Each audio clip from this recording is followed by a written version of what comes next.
Año tras año, la Feria Municipal del Libro nos sorprende.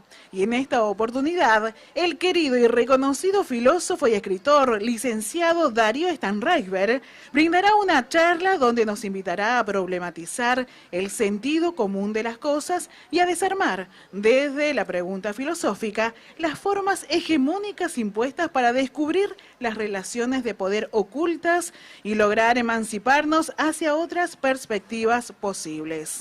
Un placer poder compartir esta charla aquí en la Plaza San Juan Bautista y por las redes sociales del municipio.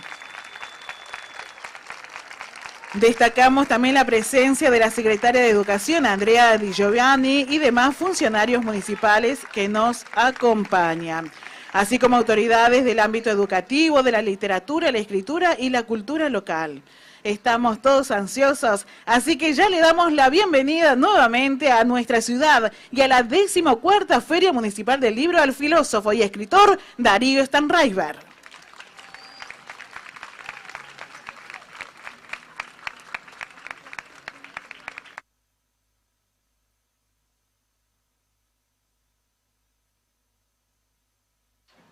Bueno, qué lindo. Muchísimas gracias, muchísimas gracias. Mucho amor, que es lo que falta y tanto, así que solo agradecimiento. Vamos a aprovechar el tiempo, recuperar la circulación de la palabra a cielo abierto es algo, pero orgásmico. Poder pensar, hablar, inspirarnos, movilizarnos, sintiendo ahí este frescor de esta primavera incipiente.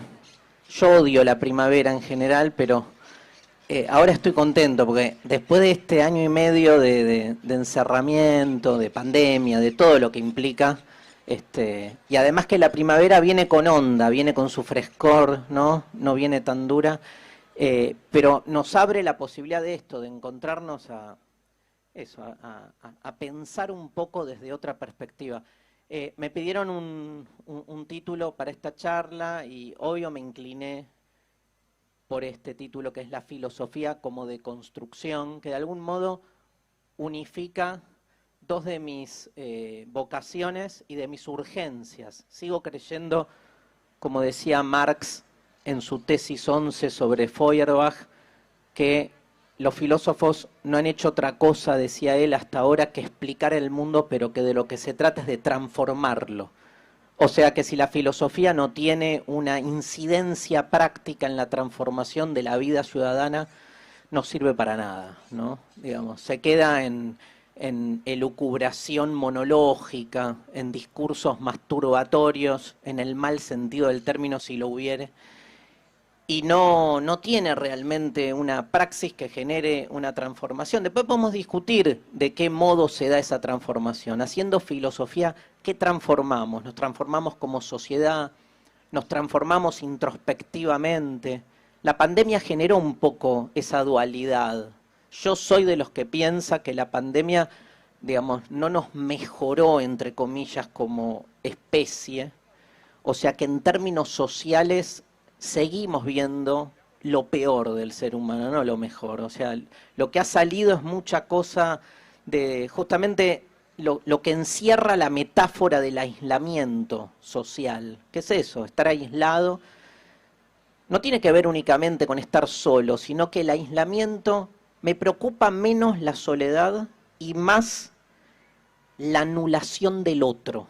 Digo, lo que me preocupa del aislamiento es eso, es que uno más que nunca creyó que el otro está a nuestra disposición, que el otro no tiene lugar. El otro se volvió un agente de contagio inminente, imagínense. Ni en las metáforas más distópicas de las ciencias sociales a nadie se le hubiese ocurrido lo que hoy está pasando, porque siempre el otro fue el que contagia y por lo tanto el que había que sacarse de encima. Las peores metáforas xenofóbicas y discriminatorias siempre han hecho de aquel a exterminar justamente una bacteria, ¿no? Y ahora es como que se invirtió, digamos, todo otro es portador de la enfermedad, con lo cual ahí estamos, ¿no? Con los barbijos, los tapabocas, Como dice Paul Preciado, las fronteras se han retraído de tal modo que hoy mi propio cuerpo es mi frontera, ¿no? Digamos, todo el mundo es un extranjero peligroso para la única patria que parece estar ganando cada vez más camino, que es la patria del yo. Eso que llamamos el individualismo, ¿sí? No el individuo, el individualismo, la exaltación, la exacerbación del individuo como único lugar, como único fundamento de todas las cosas. Por eso me parece que en tiempos como estos, la filosofía es un lenguaje a recuperar porque nos propone una manera de pensar que no cuaja con el sentido común. Yo creo que fueron tiempos filosóficos. Los primeros meses de la pandemia, sobre todo, nadie entendía nada. ¿Qué es lo que sucede con la experiencia filosófica? Colocarnos en ese lugar de asombro. Recuerdo esas definiciones primeras de la filosofía que estudié cuando empecé a estudiar filosofía, un autor llamado Karl Jaspers, que decía que el origen de la filosofía está en el asombro y que por lo tanto lo que debemos es recuperar la capacidad de asombro. Estamos tan enajenados, tan embotados en un cotidiano que nos lleva puestos, que nos exige cumplimiento, ¿no? Que nos exige rendimiento, que nos olvidamos justamente de pensarnos más allá de esos condicionamientos. La filosofía genera como esa especie de trastorno que nos posibilita corrernos de ese lugar. Yo creo que en la pandemia, casi sin darnos cuenta, estábamos todos viendo nuestros propios límites. Y probablemente la mayoría hayamos decidido, a pesar de visualizar que todo puede ser de otra manera, bajar la cabeza e ir a la más fácil. No juzgo, Digo, el ser humano es este bicho tan contradictorio que por un lado necesita sobrevivir, por otro lado nos vemos sumidos en una melancolía, en una tristeza de pensar que la cosa no tiene salida y sin embargo en el medio de eso no sabemos cómo emprendemos un camino distinto, transformamos la realidad desde lo pequeño. Entonces digo, hay una primera lectura que tiene que ver con que me parece que la pandemia en términos sociales nos colocó en un lugar más jodido, ¿no? Casi como que transparentó lo que ya éramos, eso. Nos puso en evidencia. ¿Vieron esa idea de nos puso en evidencia? Veníamos como medio jugando el juego del ser social, que es el juego de los roles. O sea, uno siempre en sociedad es inauténtico, no se muestra, nadie está diciéndole al otro siempre toda su verdad. O sea, sería la guerra de todos contra todos, ¿no? Tenemos eso que se llama aparato de represión interna, que por un lado permite el lazo social, pero por otro lado nos inhibe, nos quita lo genuino de nosotros.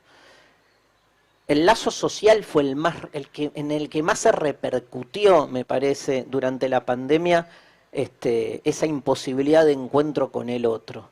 Pero creo que aunque en términos sociales todo fue de algún modo en degradé, creo que a nivel personal, a nivel existencial, probablemente muchos de ustedes hayan tenido una experiencia filosófica frente a la pregunta de ¿qué es esto? ¿Qué es esta experiencia del tiempo de la que no estoy acostumbrado? ¿Qué es esta experiencia del espacio? Digo, la sola ausencia de presencialidad en las aulas o en los lugares de trabajo nos colocó en una relación distinta con el espacio, totalmente desacostumbrada para nosotros. ¿Qué es el adentro y el afuera hoy? ¿No? Ahora se está abriendo, decimos se está abriendo, y sin embargo hay algo que se desquició de esa experiencia del orden tanto espacial como temporal. Quedó fuera de quicio, fuera de eje.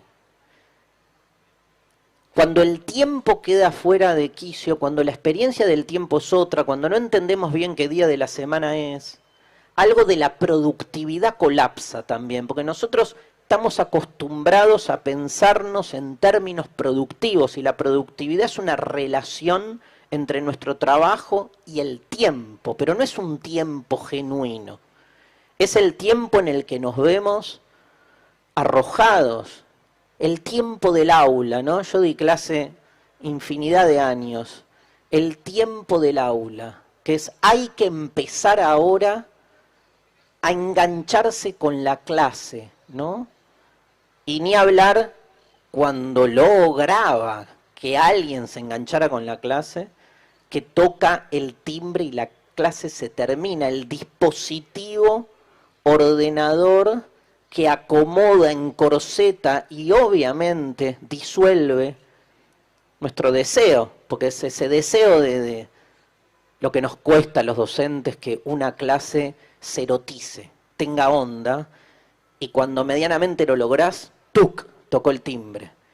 Y el timbre lanza a todo el mundo, obviamente, afuera. Pero hay algo ahí en la estructura, pero es la misma estructura que nos sucede, no sé, en el matrimonio.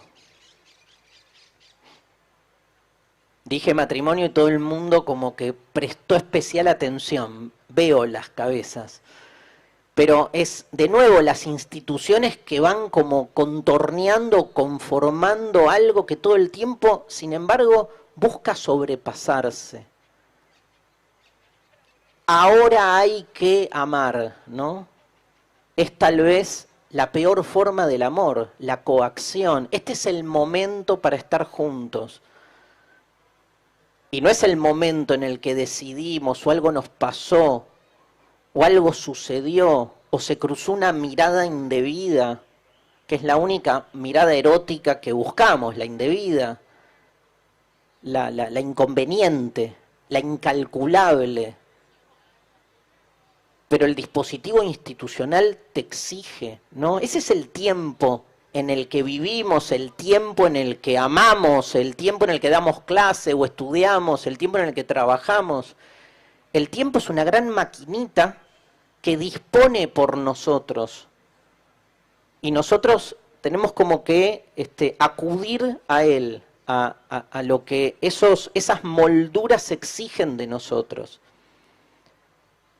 Y el amor y el deseo y las ganas, ¿no? ¿Qué son las ganas? ¿Qué palabra esa? Tener ganas, ¿no? Que algo... Yo me peleé a ñares en la escuela con eso, o sea, siempre tuve el mismo, acá hay un montón de gente de la comunidad educativa, siempre tuve la misma paradoja, que es que tenía estudiantes muy copados con la filosofía, pero afuera del aula. El aula los deserotizaba totalmente, era como, no me puedo dar el lujo ni mostrarme copado en la escuela, porque es como un lugar estructurado casi de modo expulsivo para el deseo, pero no es que el deseo no está. Y entonces era fascinante, me acuerdo que durante años preparé a mis estudiantes para las Olimpiadas de Filosofía, que las hacíamos en paralelo, y era hermoso todo lo que sucedía afuera del aula. El aula parecía que algo enajenaba, pero pasa lo mismo con todo, con el dispositivo, saben ustedes tanto o más que yo, el dispositivo institucional del matrimonio genera exactamente lo mismo. Se va como percutiendo algo, ¿no? Se va como desangrando, hay algo que se va perdiendo porque la forma le gana al contenido y la forma nunca exacerba, nunca potencia, disminuye, roba, expropia algo de esa energía que empieza a perderse. Y uno quiere, como la filosofía plantea, recuperar la capacidad de asombro en el matrimonio, en las parejas, lo que sea. Uno está todo el tiempo diciendo, ay, ¿te acordás esos primeros momentos? Es como recuperar ese momento donde todavía no estábamos atravesados por, llámenlo como quieran, la rutina, la administración doméstica del hogar, que nos domestica, básicamente. Entonces le quita justamente ese candor que en algún lugar se nos va. Y es eso, besarnos como las primeras veces, ¿no? Es eso, a veces uno como que se da cuenta que es por ahí. Como nos damos cuenta con la filosofía es eso. Y creo, cierro esto, creo que en la pandemia algo de eso nos pasó.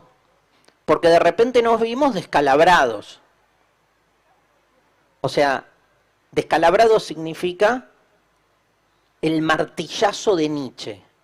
Nos vimos de repente frente a una realidad que nos dimos cuenta que no está funcionando bien. ¿Qué quiero decir con esto? Qué loca la romantización del momento previo a la pandemia. Como, qué horror todo lo que está pasando. A partir de febrero o marzo del 2020 se paralizó el mundo. Queremos volver al mundo tal como era antes. Yo no. Yo no. Pero no porque el que vino después estuvo bárbaro, sino porque no quiero hacerme la idea de que esa vida supuestamente normal, déjenme que diga normalizada, en la que transitaba mis días, mis afectos, mi trabajo, mi identidad, funcionaba bárbaro. De repente romantizamos el pasado y el futuro. Pensamos que lo que viene va a estar mejor y que venimos de un mundo bárbaro. Yo creo que la pandemia reflejó, transparentó un mundo que venía funcionando mal. Lo que hizo fue llevarlo al extremo, evidenciarlo al revés. Tuvimos todos una experiencia filosófica increíble. Después uno elige, cuando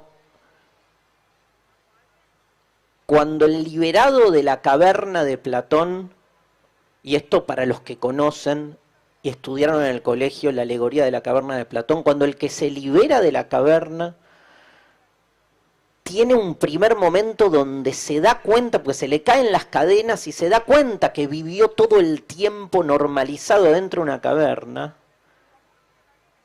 Cuando tiene la primera experiencia del desencadenamiento, ¿saben lo que hace? Dice Platón en la República, agarra las cadenas y se vuelve a encadenar, decide volver a sentarse y elige hacerse el boludo. Porque sabe que se le está descalabrando el mundo. Y tenemos una reacción, así un instinto de supervivencia en el sentido de ir a la tranquilidad. Es increíble que busquemos tranquilidad cuando somos seres finitos. Digo, nacimos para morir, olvídense de la tranquilidad. Salvo que nos olvidemos de que nacimos para morir. Pero no nos podemos olvidar. Está ahí siempre. La finitud tocando la puerta.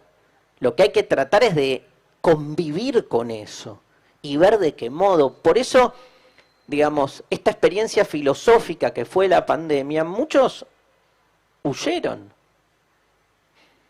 Pero como siempre se viene huyendo, ¿hacia dónde huimos cuando nos damos cuenta que el mundo es demasiado? Y el mundo es demasiado porque, por todo esto que estamos diciendo, por la finitud. Digo, ¿qué significa que el mundo es demasiado? Que cuando somos conscientes que nacimos para morir, y esa es la frase, la fórmula, esa es la finitud, que tenemos un fin, que estamos limitados. Cuando somos conscientes de eso y se nos desestabiliza un poco esa tranquilidad farmacológica que nos habita en el cotidiano. Entonces, ¿qué hacemos? Dicen, por ejemplo, los grandes filósofos de la angustia, Heidegger, Kierkegaard, ¿qué dicen? Huimos hacia el cotidiano. Huimos, Kierkegaard dice, es un escape, es una huida, no queremos ser demasiado conscientes de que todo puede ser de otra manera, de que puedo, ¿no? Me acuerdo siempre, ahora se va a estrenar, morí de amor cuando vi que en diciembre se estrena Matrix 4, Resurrection. Estoy esperando verlo a Keanu Reeves 20 años más grande, que es básicamente, que ya lo vi en el tráiler y es, bueno, Keanu Reeves. Cuando en Matrix 1 le da, ¿se acuerdan? Todos la vieron, ¿no? Le da la opción de tomarse la pastilla colorada, la pastilla azul. Yo nunca entendí por qué no se clavó las dos pastillas juntas, porque te dan dos pastillas, elegí, dame las dos, cóctel y a la mierda. Imagínate lo que hubiera visto con las dos juntas. Si con la celeste estás enajenado en la realidad circundante y con la roja ves la verdad, con las dos juntas salís del binario. Estás más allá de lo real y lo aparente, pero bueno, no se animaron a tanto. Yo le escribí a Lana Wachowski y le dije, a ver si cambiamos el guión, voy a ver si me hizo caso. Pero es esta idea de que realmente, digamos, nada, uno todo el tiempo está con la posibilidad de decidir. Aunque sepamos que la decisión puede ser provisoria, aunque sepamos que a veces dura un poco, pero uno decide si se quiere quedar adentro de la caverna o arriesga. No está de moda arriesgar, gente, no está de moda. Está de moda el conservadorismo, claramente. Entonces, es doble el impulso que tenemos que tener, pero el riesgo siempre vale. Hoy veníamos en auto y teníamos la encrucijada de agarrar un camino u otro porque, digamos, y elegimos el riesgo y llegamos bien. No importa, una pavada, pero estaba en el momento que estábamos ahí en el auto y surgió, yo dije, uy, justo iba a hablar del riesgo hoy. Y obviamente no me iba a cagar en esa elección porque iba a contradecirme con todo lo que iba a decir. Y arriesgamos y salió bien. Y a veces no sale bien. El riesgo no tiene que ver con el resultado. No se arriesga para ganar, se arriesga para arriesgar. Para tener otra adrenalina en la vida. Va más allá de eso, ¿sí? No se lucha para ganar, a veces se gana, a veces se pierde, se lucha para luchar, porque te construís una subjetividad en el mundo donde sos un militante, o sea, estás luchando. Estás todo el tiempo, luchando significa estás todo el tiempo incómodo. Hay algo de esa realidad que te incomoda. Nadie que haga filosofía, y es algo que a mí me pasó desde que tuve, digamos, esa especie de conciencia filosófica que me agarró de muy chico, 5 o 6 años, empecé a tener esas ideas. Nadie que estudia filosofía, que se dedica a la filosofía o que haga filosofía, como probablemente les esté pasando ahora si me están escuchando, nadie alcanza la felicidad. La filosofía no te hace feliz. La filosofía cuestiona los parámetros de felicidad hegemónicos. La filosofía no te sirve para ser mejor persona. La filosofía cuestiona por qué todo tiene que servir para algo. Y ni hablar la idea de lo que es ser una mejor persona. Cuestionar es una manera de colocarse frente a la realidad, donde recuperás ciertas cuestiones como, por ejemplo, la angustia existencial. La angustia para la filosofía no es algo a sacarse de encima. La filosofía busca la angustia, pero no busca la angustia de lo cotidiano, digamos, no. Entrás a tu casa, se te inundó el baño porque se te rompió un caño, te angustiaste, no es que, estoy haciendo filosofía. Llamás a un plomero, los que no sabemos qué hacer en una situación como esa. Hay gente que tiene mayor ductilidad. En mi caso me agarra la desesperación y empiezo a llamar a todo el mundo para que te resuelva ese problema cotidiano. Hay un problema cotidiano. Se te rompió el caño, necesitas resolverlo. El problema busca una solución. Eso es una angustia cotidiana. Las angustias cotidianas se resuelven. Las angustias existenciales no se resuelven. Es al revés. Una angustia existencial no es se me rompió un caño. Una angustia existencial es nací para morir. No hay un plomero para la muerte, gente. Y si alguien viene con la receta, huyan. porque se está aprovechando de nuestra precariedad, de nuestra vulnerabilidad. Las angustias existenciales nos plantean problemas que no tienen respuesta, como la del caño. La filosofía no se hace preguntas para encontrar respuestas, ¿eh? Eso es lo más extraño de la filosofía. No se hace preguntas para encontrar respuestas. Se hace preguntas para cuestionar las respuestas establecidas. Se hace preguntas para cuestionar las certezas instituidas, esas que conforman lo que llamamos el sentido común, el modo en que se piensa, en que se vive, en que se desea. Heidegger lo llama el impersonal, miren la palabra, el impersonal se, ese. Pensamos lo que se piensa, creemos lo que se cree, consumimos lo que se consume, deseamos lo que se desea. Pero lo peor es que somos pensados por ese impersonal, pero creemos que somos nosotros autónomamente los que producimos ese pensamiento. Esa es la gran eficacia del poder, dice un filósofo francés llamado Michel Foucault. Esa es la gran argucia, la gran eficacia del poder, que no se nos presenta enfrente exigiéndonos, sometiéndonos para que acatemos sus normas. El poder, dice Foucault, no reprime, el poder normaliza.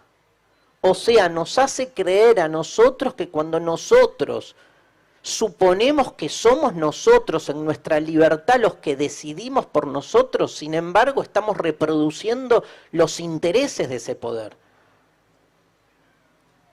El poder más eficiente, por lejos, es el que no se ve.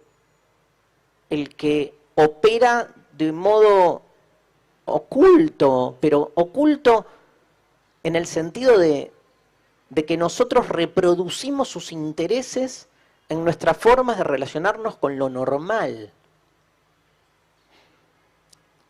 Confrontar el sentido común, que es lo que hace la filosofía, es confrontar el régimen de normalidad. Todos nos creemos normales, gente. Cada vez que alguno de nosotros se mira al espejo y dice, yo soy normal, el poder ganó. Porque que uno se crea normal, y recupero la etimología de la palabra normal. Normal se supone que es lo que hacemos encajando y adecuándonos a lo que ese sentido común, sistema, sociedad, supone como parámetro de lo que está bien. Ser normal tiene algo masificante, ¿no? Pero creemos que esa normalidad habla como de cierta naturaleza propia que está haciendo, que está reproduciendo lo que está bien, o lo verdadero, lo correcto. Y por eso creemos que hay una forma del amor normal, de la identidad normal. Hay carreras normales. Yo el día que tuve que elegir, yo tenía una duda a los 17 años, y me acuerdo que mi vieja desesperaba, ella quería que yo estudiara para contador. Yo le decía, contador de cuentos, digamos, ni en pedo voy a estudiar para contador, pero para no, digamos, generarle nada, para no molestarla, para tranquilizarla, le procrastiné hasta último momento y le decía, me decía, ¿qué vas a estudiar? Ya sabes, estoy dudando, le decía yo. Y yo dudaba en serio, dudaba entre filosofía o letras, que para mi vieja y para el 99% de la población mundial son lo mismo aparte. Y ella pensaba que era entre una carrera medio psicobolche y una carrera normal, ¿no? De hecho, cuando al final le dije voy a estudiar filosofía, la respuesta de mi vieja fue ¿por qué me tocó un hijo tan anormal? Como si el otro que se dedica al periodismo policial y a estar ahí lidiando con delincuentes, policías y cadáveres fuese normal, pero lo quiere más a él. O lo piensa más normal. policías, cadáveres, delincuentes. Y me traumó mi vieja. Como hacemos los padres, básicamente existimos para traumar a la progenie. Que es, porque todo el tiempo me dediqué a esto, a cuestionar lo normal, como una respuesta así, extendida a lo que fue esa situación originaria, ¿no? Normal, gente, cuentita fácil, viene de norma, etimológicamente. Normal viene de norma. O sea, lo único que tiene de normal ser normal es estar aplicando las normas instituidas. Ahora, ¿quién dice que esas normas son las normas reales, las verdaderas? Son las normas impuestas. Lo que tenemos de normal es casi un acto de sumisión. O sea, ser normal es ser sumiso a la reproducción de esas normas, que son las normas que alguien las puso. Y para algo, y con un interés, y con determinado tipo de orden. Entonces, lo que me parece importante ahí es ver que la filosofía se pelea todo el tiempo con esas condiciones de normalidad, ¿no? Y la pregunta filosófica nos coloca en un lugar anómalo. Si ustedes entran a... me voy a poner la campera porque tengo frío. ¿Me aguantan un minuto?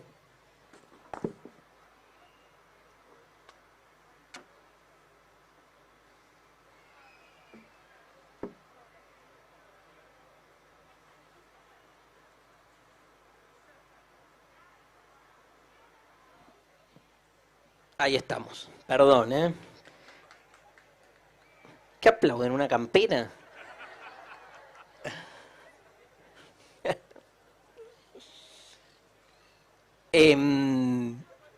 No, lo que digo es, digamos, que esas condiciones de norma... esto estaba diciendo, que si uno entra y escucha una clase de filosofía, una discusión filosófica, lo que escucha ahí es, estos están todos drogados. O sea, mi vieja cuando me decía, ¿por qué me tocó un hijo tan anormal?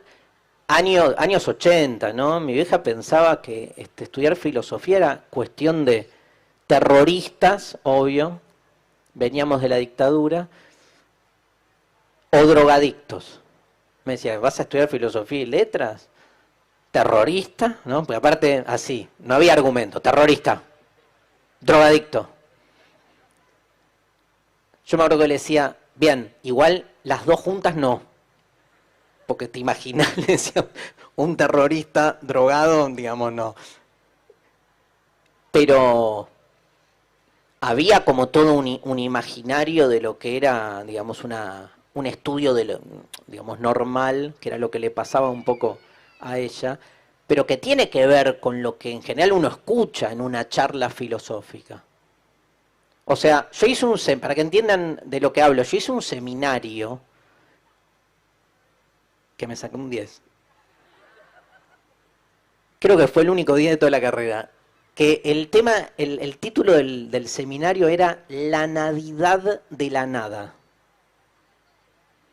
Donde básicamente estuvimos 4 meses discutiendo si la nada es algo o la nada no es nada.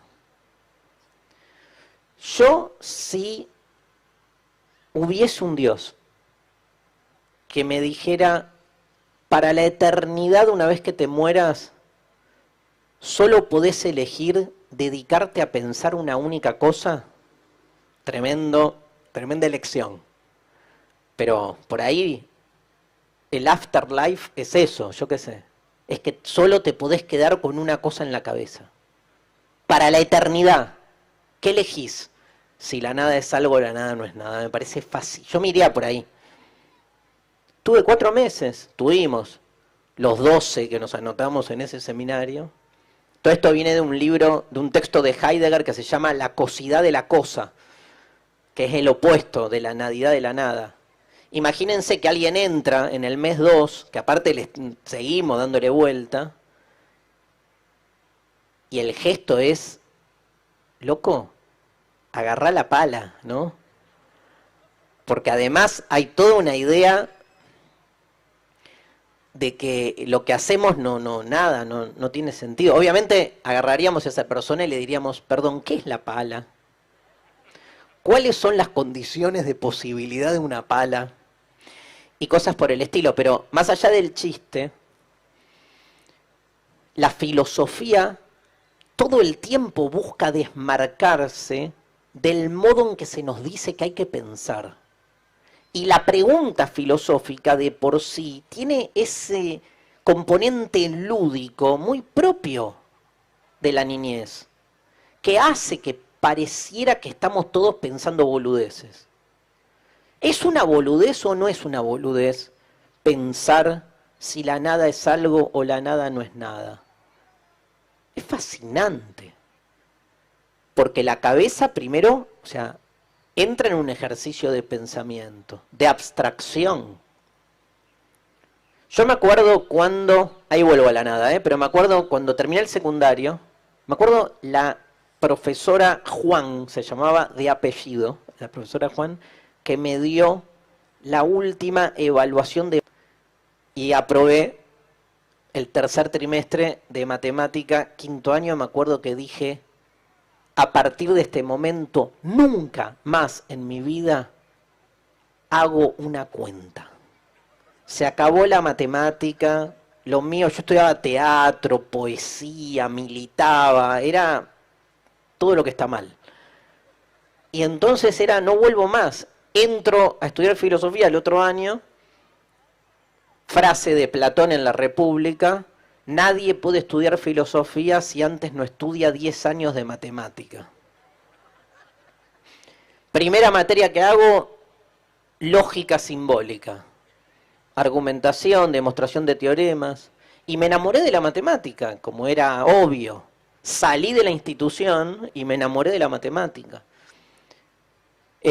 Pero, digamos, tiene esto, digamos, que... Quiero decir con esto, la filosofía a veces parece que no está tratando, ¿no? O sea, que se está yendo en abstracciones, pero, digamos, esas abstracciones hace ejercitar nuestro pensamiento como en la matemática. En la matemática es lo mismo. Cuando alguien se queja de tener que estudiar matemática, es más simple como esto. Loco, tu cabeza está funcionando. Y ¿sabes qué? No importa lo que sumás, si sumás naranjas, melones, o si sumás, lamparitas. Es la cabeza funcionando. Esa cabeza funcionando es algo que la filosofía, digamos, genera, nuestra posibilidad de encarar cualquier cosa y distenderla. Porque ese sentido común que nos abraza con ese, porque nos genera eso, nos incendia, nos hace cenizas. Lo que busca justamente es que no pensemos.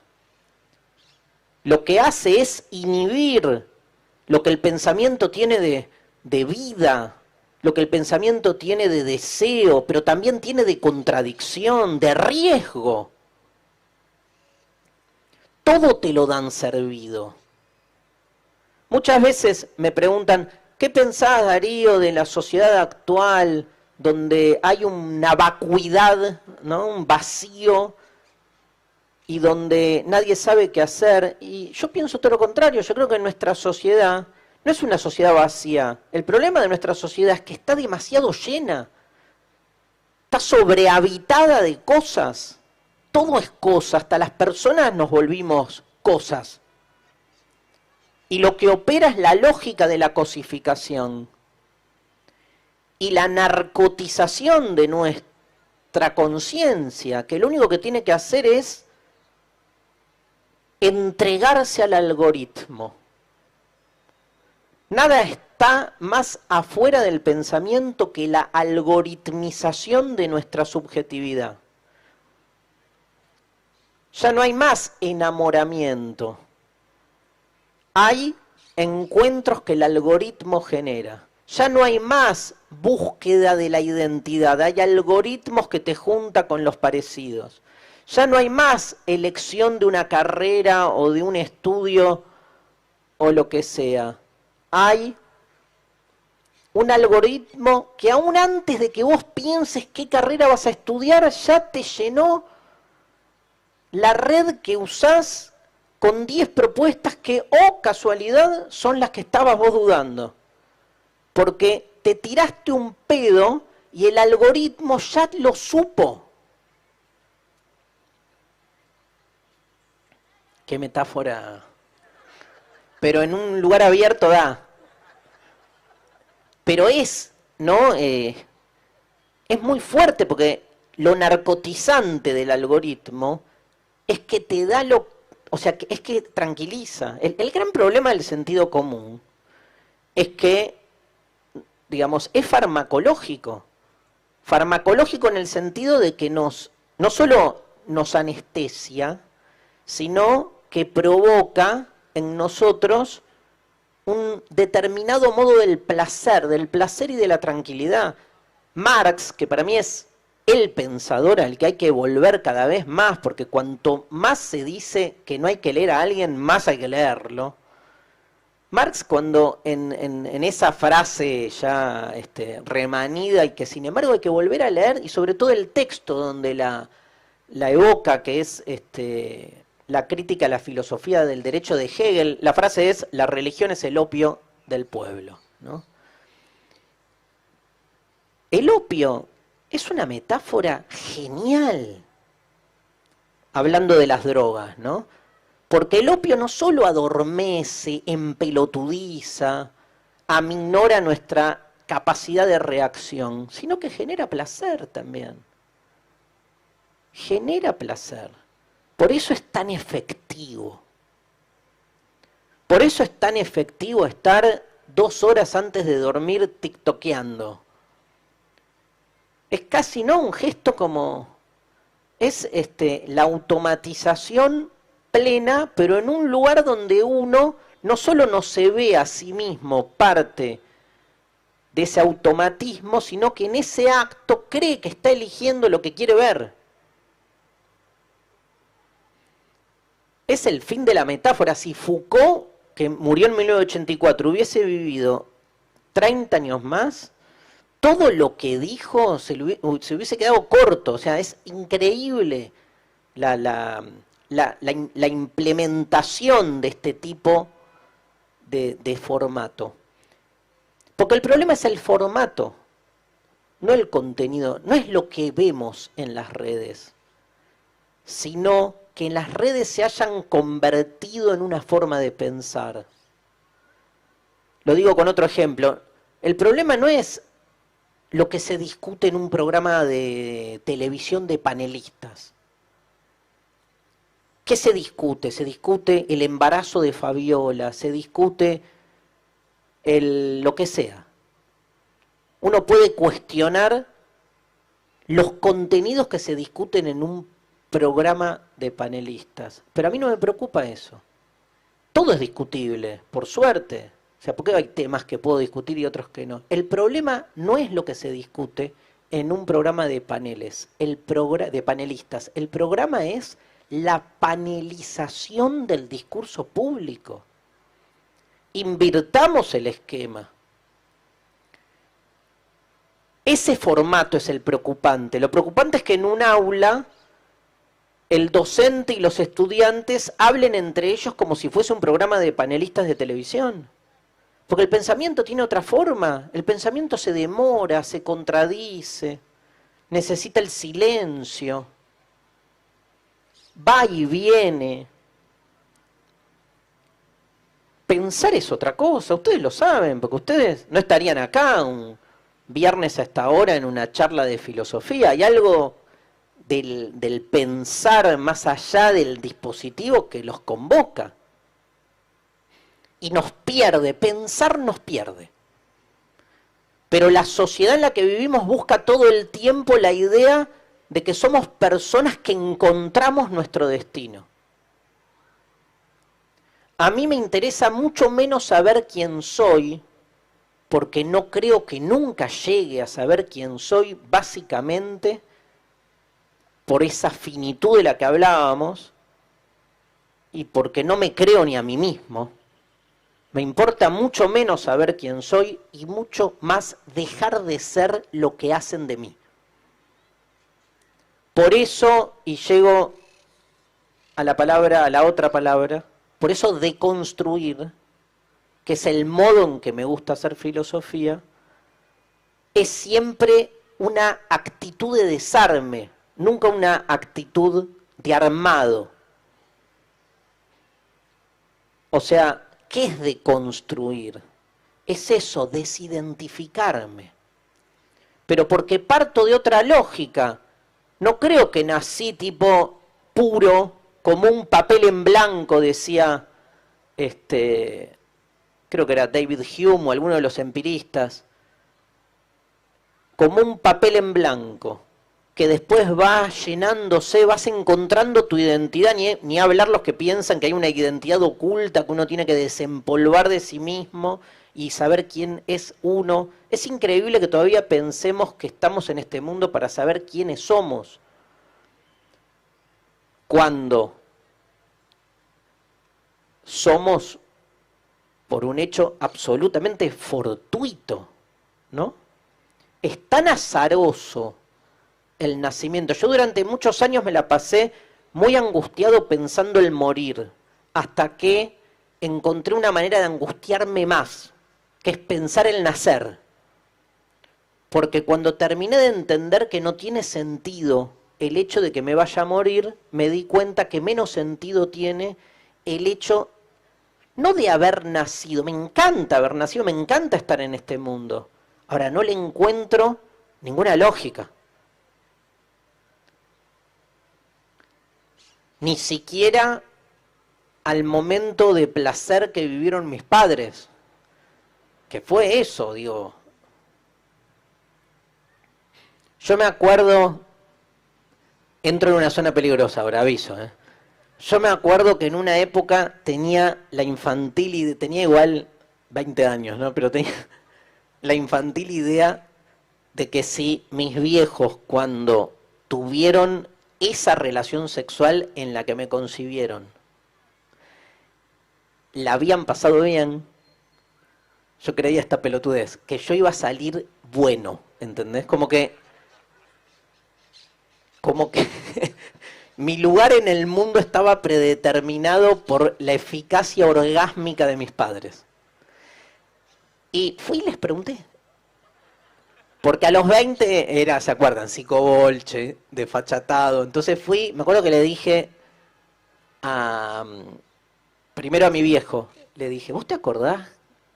Porque ustedes decidieron tenerme. ¿Te acordás cómo fue? Mi papá me miró, me dijo, ni idea. Ni idea.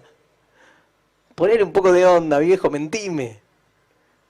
Y fui a mi mamá y le dije, ¿y vos te acordás cómo fue? Obvio, me dijo mi mamá. Fue increíble, mi vieja que es Mirta Legrand. Fue increíble, claro, ella quería simplemente demostrar que ella es la causa de lo que soy yo. Entonces fui yo, que fue increíble. Pero el nacer es fascinante. Más cuanto más ciencia uno lee, más se da cuenta de lo azaroso, lo fortuito.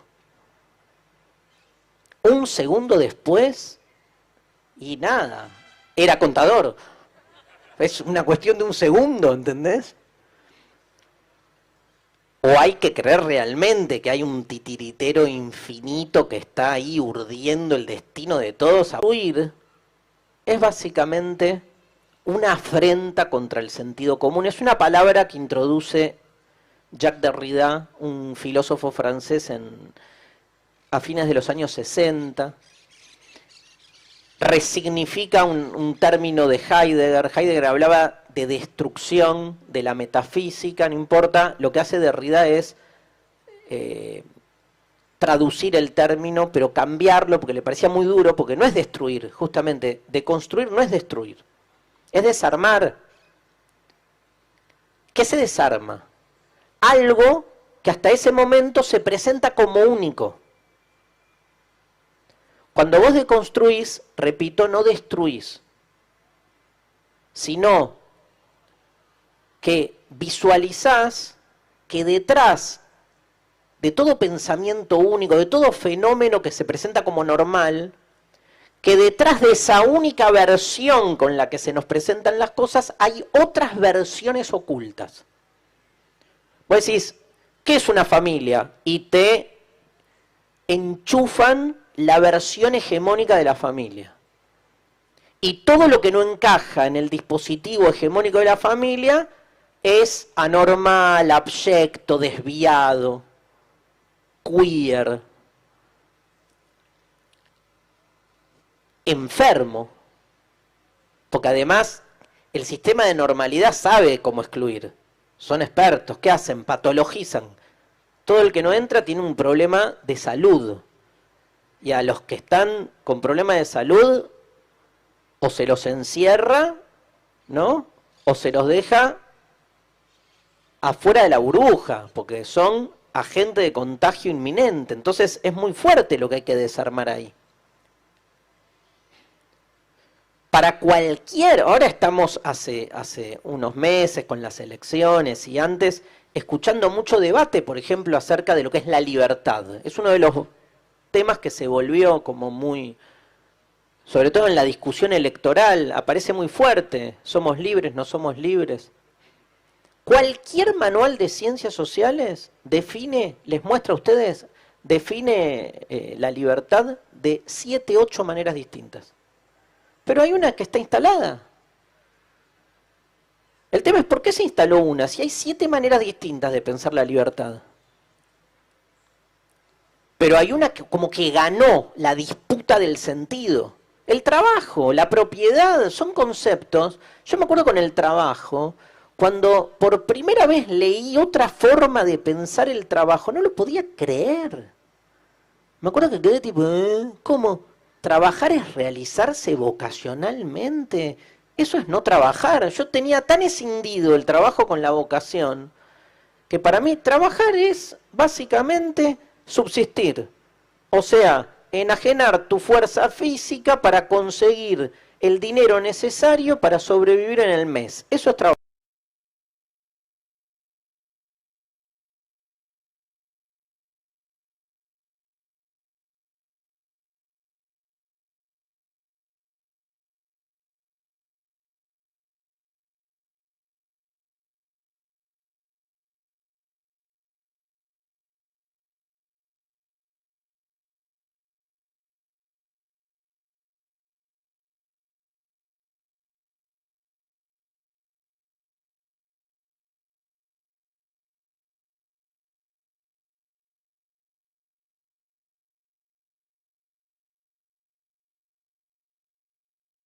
De mí. Es increíble, pero cualquier trabajo.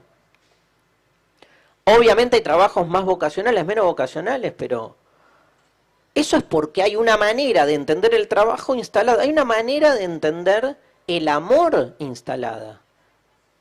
Lo que se deconstruyen son las versiones hegemónicas y lo que se busca es poner en evidencia que para cada versión dominante hay muchas otras versiones ocultas, enterradas, aplastadas, ocultadas, puestas por debajo. Versiones que quedaron abajo, aplastadas. ¿Saben cómo se dice por debajo en latín? Sub. O sea, son subversiones. Si hay una versión hegemónica, hay muchas subversiones que son dejadas de lado. Se darán cuenta que la filosofía no puede sino ser una práctica de subversión. Subvierte, o sea, hace emerger esas versiones que han quedado afuera. La escuela, lo mismo, la vocación, el aprender.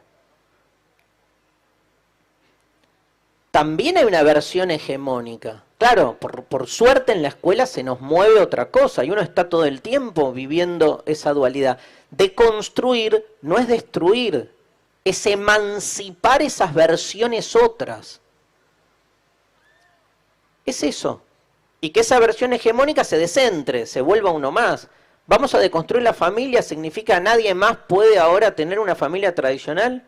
Sí, podés tener lo que quieras. Ahora, no hay una manera normal de la familia. De construir. Yo vengo trabajando últimamente en la deconstrucción de la monogamia. Tema que no le importa a nadie, ¿no? Me imagino. Y es que muchas veces me dicen, ¿estás en contra de la monogamia? Cero, estoy re a favor, soy re monógamo.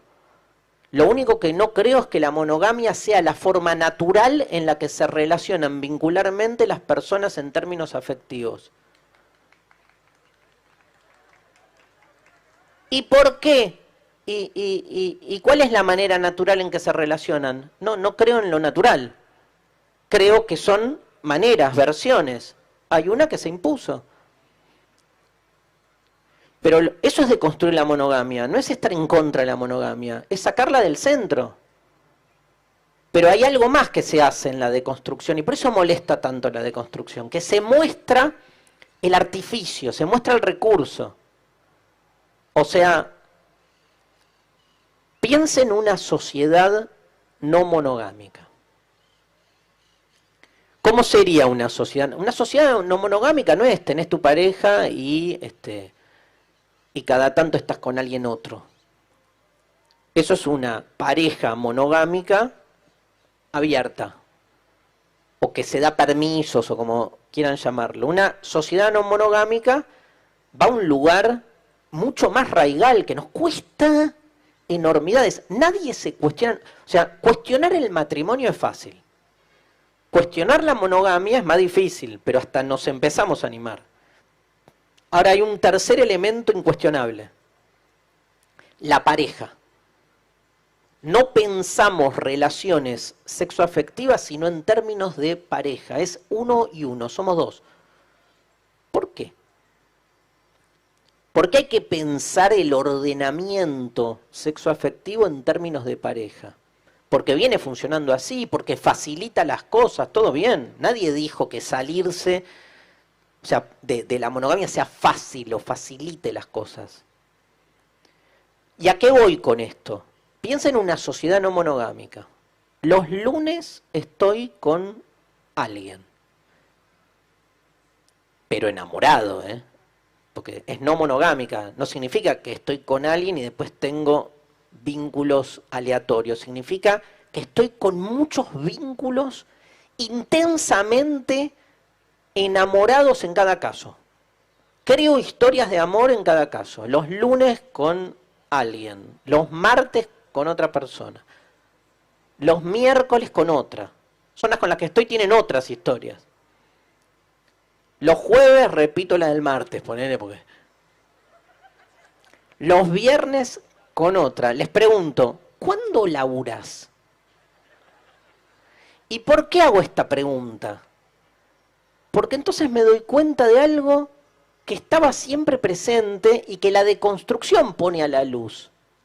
¿No será que la monogamia está directamente relacionada con una sociedad de la producción que necesita que nuestras energías estén totalmente administradas y puestas al servicio de un trabajo enajenado constante que implica que estemos todo el tiempo deserotizados en lo que hacemos para poder supuestamente energizar una tarea que no nos deja nada, sino que lo único que genera es la acumulación del capital del que nos contrata? Y entonces ningún sistema socioafectivo le es más pertinente a la sociedad de capital que la monogamia. Porque te pasás el día trabajando para otros. Y después llegás a tu casa, se juntan ahí, se miran, ven Tinelli,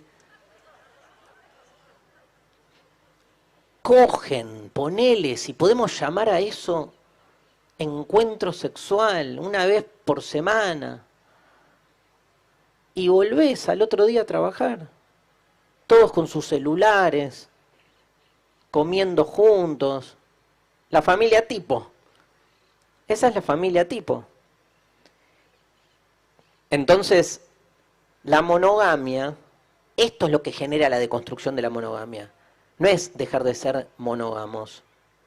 Hagamos lo que querramos con nuestro cuerpo, con nuestro afecto, con nuestro deseo y con el otro, ¿no?